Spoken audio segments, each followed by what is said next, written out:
അയ്യോ, നിങ്ങൾ ഇങ്ങനെയല്ല ഞാൻ എന്തോ ഇത് ജസ്റ്റ് നമ്മുടെ മാലെടുത്തൊന്ന് പണയം വെച്ചതാ. മാലയാ? എടാ ഞാൻ അവർക്ക് കഴുത്തി കെട്ടി കൊടുത്ത താലിമാലയാണ്. ഓഹോ, അപ്പൊ ഒരു താലിമാലയിൽ ഒതുങ്ങുന്നതാണോ വെച്ചാ നിങ്ങളും അമ്മയും തമ്മിലുള്ള ബന്ധം? ഇന്നത്തെ ദിവസം നീ ഇനി വീട്ടിൽ കയറി പോയത്. ആഹാ, നിങ്ങൾ എന്റെ ചെലവ് കഴിയുന്ന ഒരു ദിവസം വരും. അന്ന് ഈ ലോകം അവസാനിക്കും.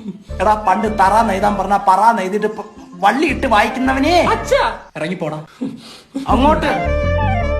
നാല് നീന്തിനോട് അമ്മയുടെ താലിമാലയൊക്കെ എടുത്ത് പണയം വെച്ചത്. അത് പിന്നെ ബേബിക്ക് കിട്ടും സ്കൂട്ടറൊക്കെ വേണമെന്ന് പറഞ്ഞാൽ ഞാൻ പിന്നെ എന്ത് ചെയ്യാൻ? എന്നും പറഞ്ഞ അച്ഛന്റെ കീഴിൽ നിന്ന് എടുത്താണ് അച്ഛൻ വീട്ടിൽ കൊണ്ട് കൊടുക്കുന്നത്. എന്തായാലും ഞാൻ ഒരു കാര്യം തീരുമാനിച്ചു, ഞാൻ UK പോകാൻ പോവാ. എന്നിട്ട് വേണം അങ്ങനെ നടത്ത് ഊക്ക് കിട്ടാൻ. Are you serious? യെസ്. അങ്ങനെയാണ് നിന്നെ ഹെൽപ്പ് ചെയ്യാൻ മവെക്സ് ഉണ്ട്. അവരാണ് പുതിയ ആപ്പ് ലോഞ്ച് ചെയ്തിട്ടുണ്ട്, മവെക്സ് മെന്റർ. ആപ്പ് സ്റ്റോറിലും പ്ലേ സ്റ്റോറിലൊക്കെ അവൈലബിൾ ആണ്. അതിനകത്ത് നോക്കിക്കഴിഞ്ഞാൽ കറക്റ്റ് ഫീസ് സ്ട്രക്ചറും യൂണിവേഴ്സിറ്റി ഡീറ്റെയിൽസും പിന്നെ ഏതൊക്കെ ഇന്ത്യക്ക് ഉണ്ടെന്നൊക്കെ അറിയാൻ പറ്റും. പിന്നെ ഇതൊക്കെ ഫ്രീ ഓഫ് കോസ്റ്റാ, ഓട്ടിക്കണ്ട. പിന്നെ നീ ആപ്പ് ഡൗൺലോഡ് ചെയ്ത് എൻ്റെ അടുത്ത് പറഞ്ഞാൽ മതി, ഞാൻ റെഫർ ചെയ്യാം. അപ്പൊ എനിക്ക് എന്തെങ്കിലും കിട്ടും. പിന്നെ നിന്റെ വല്ലതും കാണുമോ? പോയി അച്ഛൻ്റെ അറിയാണോ പഠിക്കോ?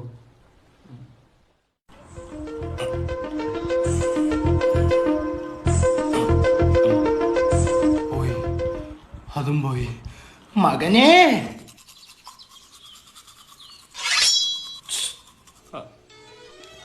നിനക്കെന്നെ കാവ്യമാധവനായിട്ടും എല്ലാം തോന്നുന്നുണ്ടോ? പിന്നെ ഉറങ്ങിക്കിടക്കാൻ നേരത്തെ എൻ്റെ അരിഞ്ഞാണം അടിച്ചു മാറ്റാൻ നീ ആരുടെ? അമീശ മാധവനാ. ഓടരുത്, എറിയും ഞാൻ.